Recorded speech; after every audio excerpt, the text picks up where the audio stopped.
If you woke up today expecting a normal morning, you are about to watch the absolute laws of physics shatter into a million pieces.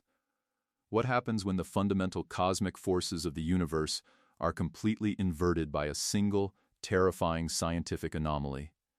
If you love high-stakes tactical scenarios, mind-bending anime twists, and pulling back the curtain on the impossible, take a quick second right now to subscribe to Anime Echo Tales, turn on your notifications, and smash that like button. Today, we are diving deep into the absolute chaos of the day I swapped the gravity of the Earth and the Moon.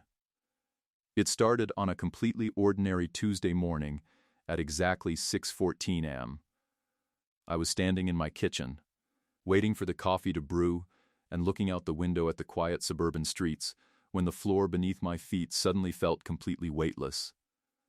Before my brain could even register the lack of resistance, my entire body was pulled violently upward toward the ceiling at a terrifying, accelerating speed.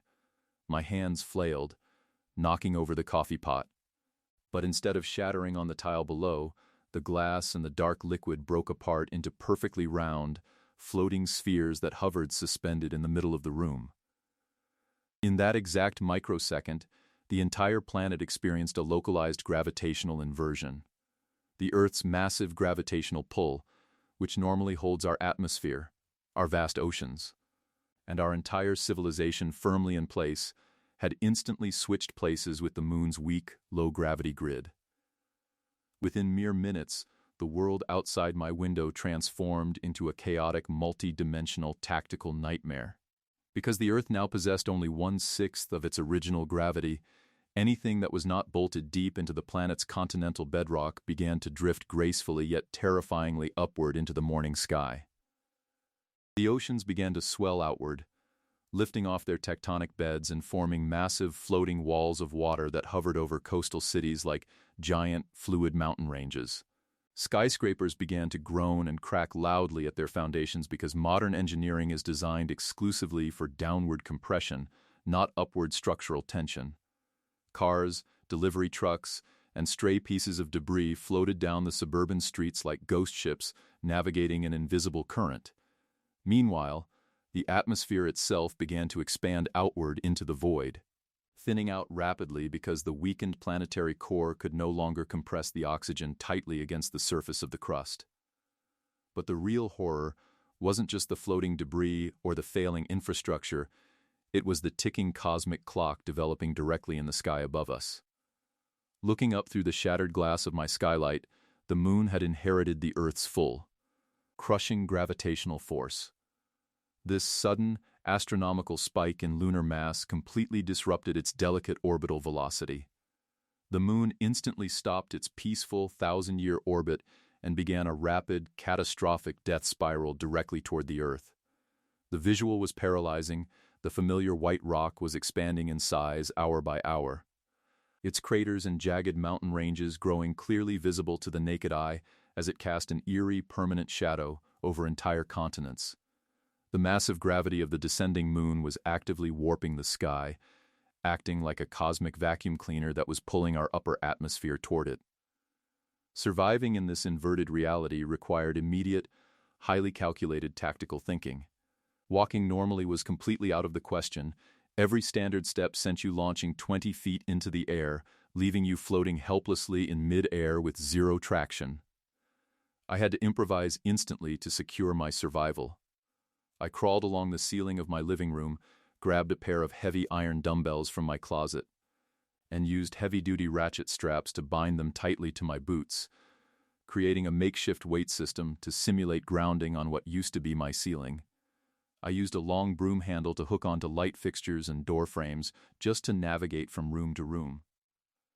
Outside, elite military forces were scrambling to maintain order, deploying specialized thruster-assisted suits and firing high-tension magnetic anchoring harpoons to secure vital communications towers and fuel reserves before they drifted away into the freezing vacuum of space. As the hours ticked away, a horrifying atmospheric bridge began to lock into place. The Moon's newly acquired heavy gravity was pulling so hard on the Earth's weakened, expanding air supply that a colossal, spiraling vortex of clouds, water vapor, and oxygen began stretching across the cold vacuum of space, connecting the two celestial bodies directly. The Earth was literally being bled dry of its life support system. Scientists broadcasting over emergency radio frequencies issued a bleak, worldwide calculation: we had exactly 12 hours before the moon breached the lower atmosphere, an event that would cause a kinetic impact of such staggering scale that it would completely vaporize both worlds into a brand new asteroid belt orbiting the Sun.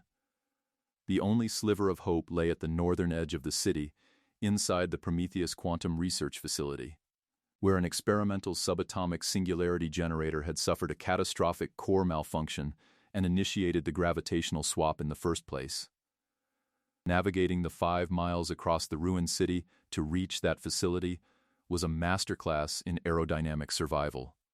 I had to sprint along the sides of buildings, leap from the chassis of floating city buses, and carefully calculate my trajectory vectors in 3-dimensional space to avoid massive, drifting blocks of concrete that had turned into floating wrecking balls. One single miscalculation, one mistimed jump, meant missing your landing zone entirely and drifting helplessly upward into the roaring atmospheric bridge where certain asphyxiation awaited. When I finally breached the research facility's primary laboratory, the air pressure had dropped to critical levels, forcing me to rely on an emergency oxygen mask I had scavenged along the way. The sky above the laboratory's glass dome was entirely filled by the massive, terrifying gray surface of the descending moon, close enough that I could see individual canyons cracking under immense tidal stress. Inside the facility's core chamber, the singularity drive was glowing with a blinding, unstable purple vortex, completely warping the local fabric of reality. The machine was throwing off erratic, localized gravity pulses that made objects pull violently to the left, then to the right, before spinning out of control. Securing my magnetic boots to the steel floor plates, I fought my way to the primary control console against the crushing, shifting currents of energy. By manually overriding the emergency system locks and forcing a deliberate subatomic overload, I managed to reverse the magnetic polarity of the containment field.